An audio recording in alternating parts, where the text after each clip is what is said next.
WhatsApp के through एक message आया कि हम तो सारी ज़िंदगी पढ़ते रहे हैं रब्बी जाअलनी।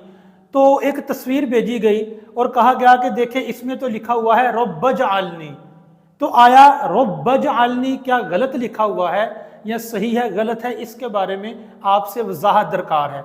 तो जब वो व्हाट्सएप पे जो तस्वीर मुझे सेंड की गई थी, जब उस तस्वीर को देखा तो उस पे तो वही लिखा हुआ था रब्बी जाअलनी, यानी बा पे ज़ेर ही थी।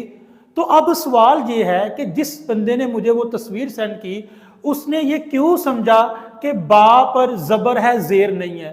तो बहुत से जो आम स्टूडेंट्स होते हैं या जिनका मदारिस के साथ इतना ताल्लुक़ नहीं होता, वो इस बात में कंफ्यूज रहते हैं। बाज़ औक़ात होती ज़ेर है लेकिन हम उसको ज़बर समझ रहे होते हैं, और बाज़ औक़ात दीनी मदारिस के तलबा भी इस बात में कंफ्यूज होते हैं। तो हम इस वर्ड को डिस्कस करते हैं कि आया ये जो है ये ज़बर है या ज़ेर है।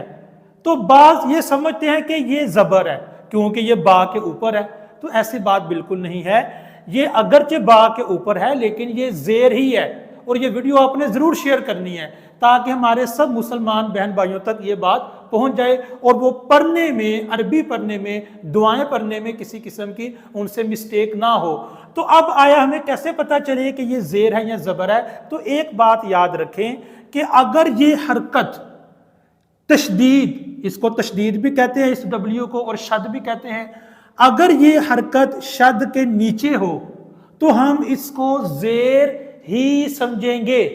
अगरचे ये बा के ऊपर लिखी गई है, यानी ज़ेर की ये पहचान नहीं है कि हर्फ के नीचे हो तो ज़ेर, हर्फ के ऊपर हो तो ज़बर।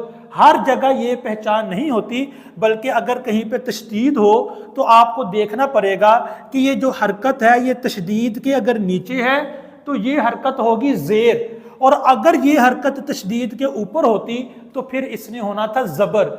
तो कहने का मतलब ये है कि ये दुरुस्त लिखा होता है रब्बी जाअलनी। इसी तरह बहुत सी दुआएं ऐसी हैं कि जहां पर ज़ेर होती है लेकिन हर्फ के ऊपर होती है, लोग उसको ज़बर समझ लेते हैं। तो उम्मीद है आज के बाद आप इस कन्फ्यूजन का शिकार नहीं होंगे। तो हम इसको ज़ेर कहेंगे। ये ज़बर कब होनी थी कि अगर यहां पर हरकत आ जाती, फिर हमने इसको ज़बर कहना था। अगर ये नीचे है तो फिर ज़ेर ही होनी है।